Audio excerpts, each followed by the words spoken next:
It's been a long time, but I remember it well. Just like the photo we keep on the shelf. Oh, we were young, oh, we were young. Now 10 years have passed and we're still locked in time. I don't take for granted the years that go by. Started with a gaze, here we remain. Never did I truly think I'd get to a point where, yet again, I'd be talking to a large number of people behind a screen, and never did I think those same people would be interested in my life and where I came from. But here we are. I have been doing YouTube for almost 3 years now. My 3rd anniversary is coming up this November, and gosh, does time fly? About 2 years ago, for my 2,000 subscriber special, I shared my equestrian journey with you. Well, now there's 30,000 of you. That number makes my stomach do somersaults. Like, I genuinely cannot believe that many of you care about my existence. It's crazy. I figured since there's 28,000 new faces here, I'd go ahead and retell my riding story, and maybe catch you all up to date on what's happened the past 2 years. Just as a refresh. I was born on February 14th, 2001 at 2:23 a.m. I was actually born during a blizzard in the cold mountains of Firgrove, where I lived most of my life. And yes, I was born with black hair. It is not easy keeping this platinum blonde, please trust me on that. Before me came my older brother Liam, and my little sister Sabina was born 2 years after me. Yes, I am a middle child.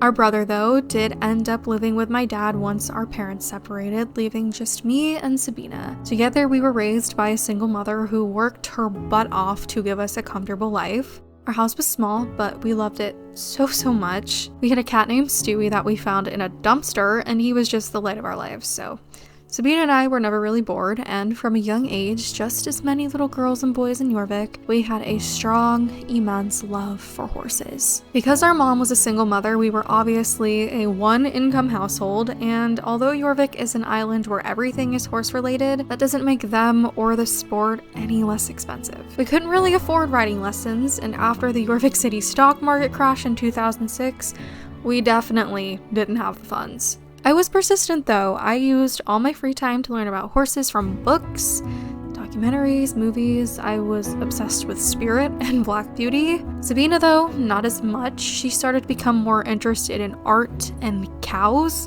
for some reason, but to each their own. There was actually a lesson barn in the town we lived in, and some days after school, I'd just sit outside by the town hall and watch all the other girls go in with their ponies. It was a rainy morning, and I again was, of course, people watching. The rain started coming down hard, and I was getting absolutely soaked. But an older man hobbled out of the barn, gave me a smile, and asked if I would like to come inside where it was nice and dry. I know, stranger danger. He was Mr. Alfred, the owner and lead trainer of the Firgrove Riding School.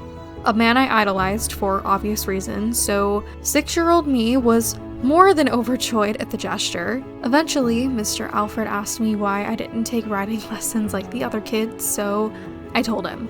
You know how kids are, they don't really lie. I just spilled everything. A few weeks later, the economy got even worse, and my mother actually ended up losing her job. It was a scary time, and we weren't exactly sure what we were gonna do at certain points. Eventually though, Mr. Alfred from the riding school had gotten wind of our situation and ended up asking my mother at a town hall meeting if she'd like to be a bookkeeper for his lesson program. My mom had no experience, but a job was a job, and she could learn. Come to find out, all employees of the Firgrove Riding School were given 3 free riding lessons for themselves or someone they knew. Obviously, it had to be fair, so Sabina and I both took a riding lesson. Me, on the other hand, I was given a grumpy, fat, stubborn pony named Honey Plant. Honey was indeed a handful and was more like an oversized basset hound than a pony. Long story short, I was hooked. I had to be pried out of the saddle. I took the final free lesson with Mr. Alfred, and he told me I was a fantastic rider. Being the empath he was, he offered my mom riding lessons for me at an 80% discount. I put that discount to good use, to say the least. I was reunited with the grumpy little pony named Honey Plant, and from there on, we flourished. I was lucky enough to have Mr. Alfred as my trainer. He easily became a father figure, since I was clearly lacking one. His kindness, his way with horses, he taught me everything there was to know, from the basics of horse care, how to pick up a correct canter lead, to the basics of dressage and everything else as I got older. As time went on, Honeyplant and I were on fire. We were hot shots at Hunter over fences, under saddle not as much, and that's just probably because of the way Honeyplant looked. And our speed in mini jumpers was hard to beat. All of it was because Mr. Alfred. When new ponies joined the lesson program, Mr. Alfred always let me test ride them first to figure out their quirks, their strengths, and their weaknesses. Life was good, and the routine of school, dinner, and riding became comforting until I turned 12. 6 years I had been riding with Mr. Alfred at this point, and I had even made it to pony finals more than once. Mr. Alfred seemed tired, weak even, and we all grew worried. His old age had never stopped him from riding or making it to the barn, but eventually it did. During the winter, Mr. Alfred passed away in his sleep. Right after Christmas, it was a peaceful way out that he deserved. And it didn't make it any less painful. Mr. Alfred's family were not horse people like he was, and shortly after he passed, the business was passed on to them. They laid off all the staff, auctioned off most of the horses, and sold the property to be bulldozed and turned into apartments. I'm pretty sure there's a condo there now. Somehow though, Mr. Alfred had a will. He knew he was dying, and of course he was thinking of the horses. While a lot of the lesson ponies and horses were auctioned off, it was Mr. Alfred's will that I received Honeyplant free of cost, as long as I promised to never sell him until he died. Because of the layoffs, my mom obviously had to find somewhere else to work, and truthfully, as sad as the entire situation was, it worked out for the better. My mom had saved up enough money for us to move to Silverglade, and at first I was worried there wouldn't be anywhere for Honeyplant and I to go. But my mom found us a townhouse right at the edge of the city. A barn named Oak Meadows was literal walking distance from our back door. They offered cheap board and lessons as well, and with the new job my mom had landed at the Silverglade Courthouse, fancy smanchy, things were falling into place. At Oak Meadows, Honeyplant and I continued our streak with new and experienced trainers behind us. Silverglade was extremely different from Fir Grove, and I will admit I had a hard time adapting. I went from a quiet, laid-back life in the mountains to an upbeat, proper equestrian riding scene in the heart of Jorvik. It was a major change. A lot of the girls weren't very nice to me, I will admit. I was very different from them. I was raised different, and I was a bit of a hillbilly, I want to say, growing up in the mountains and stuff. And by this time in my life, I had found a devotion to dyeing my hair very, very strange colors, doing my makeup a little over the top, and my music taste wasn't something most people liked. Okay, I was emo. Alright, I still am. It's embarrassing. I know you guys make fun of me for it. Let's move on. I am just praying none of you find my Jorvik book from when I was 14. I had few friends at the barn, and I was never really close with any of the trainers like I was with Mr. Alfred, so things sucked for a while. I grew too big for Honeyplant after some time, and I opted for him to be put into the Oak Meadows lesson program. While that was great and all, I didn't have a horse, and I could not afford one. By this time, I was around 15, so to put some extra money in my pocket, I began exercise riding and showing sale horses for Oak Meadows. This did me by pretty good, actually. I was able to make some decent money, and I even made it onto the IEA team. And as much as I hated IEA, I did in fact get myself some scholarships, so it really did work out in the end, as miserable as it was. I also became really fearful in the saddle. It was getting really tiring riding a different horse every day because I didn't have my own.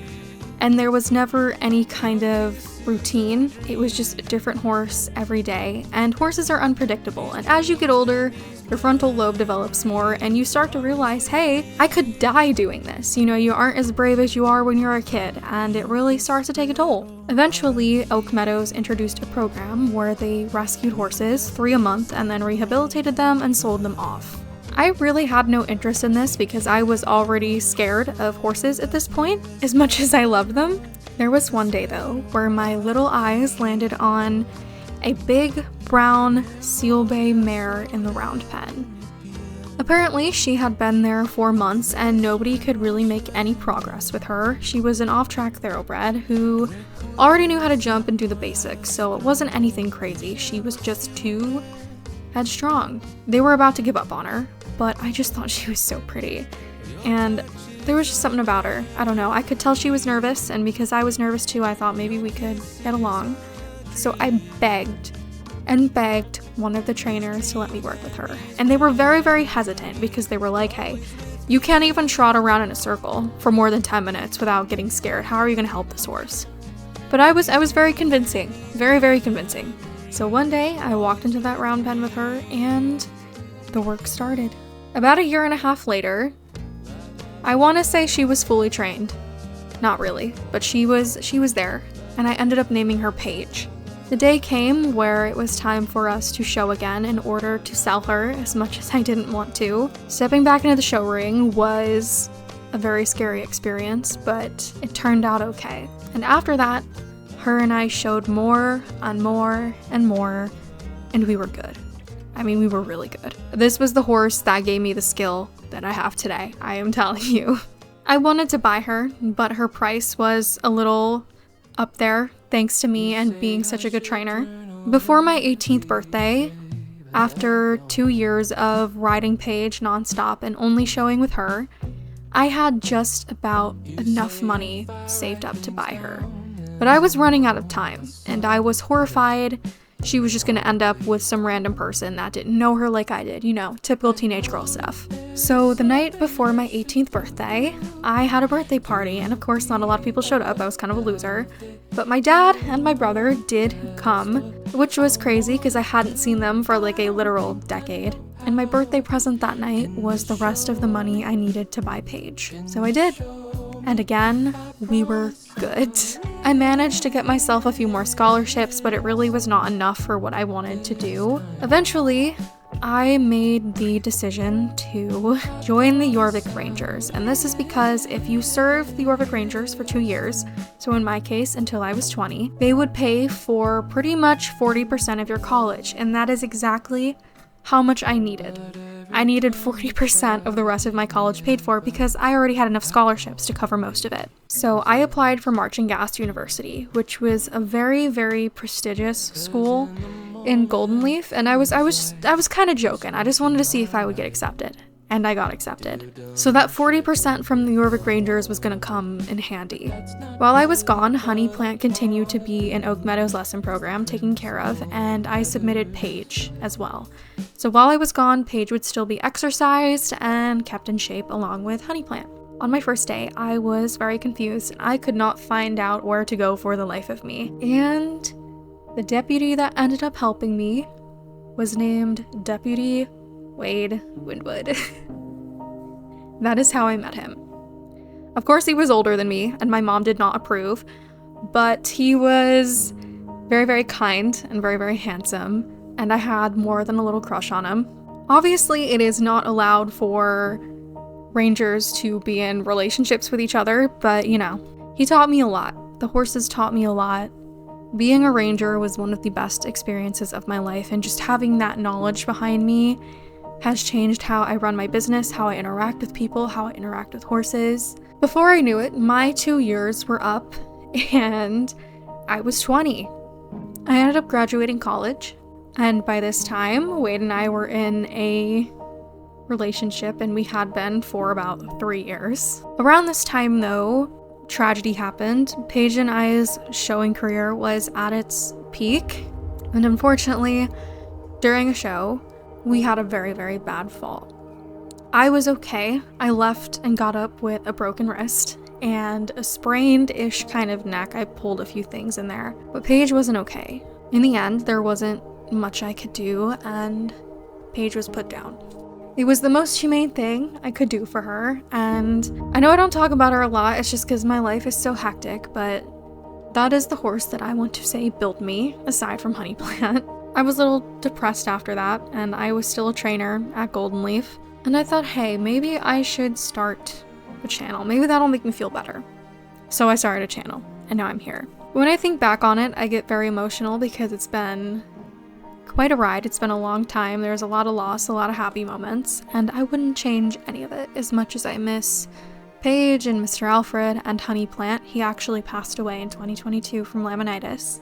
The rest is pretty much history. If you're interested in anything beyond that, I have an entire playlist of all of my videos in order. It's called My Full Storyline in Order, and you can watch those from the beginning and you will be completely up to date with everything that has happened. I want to thank you guys so much for watching, and I want to thank you again for 30,000. I never thought I'd get this far, truthfully. It makes me really emotional. I am about to cry right now.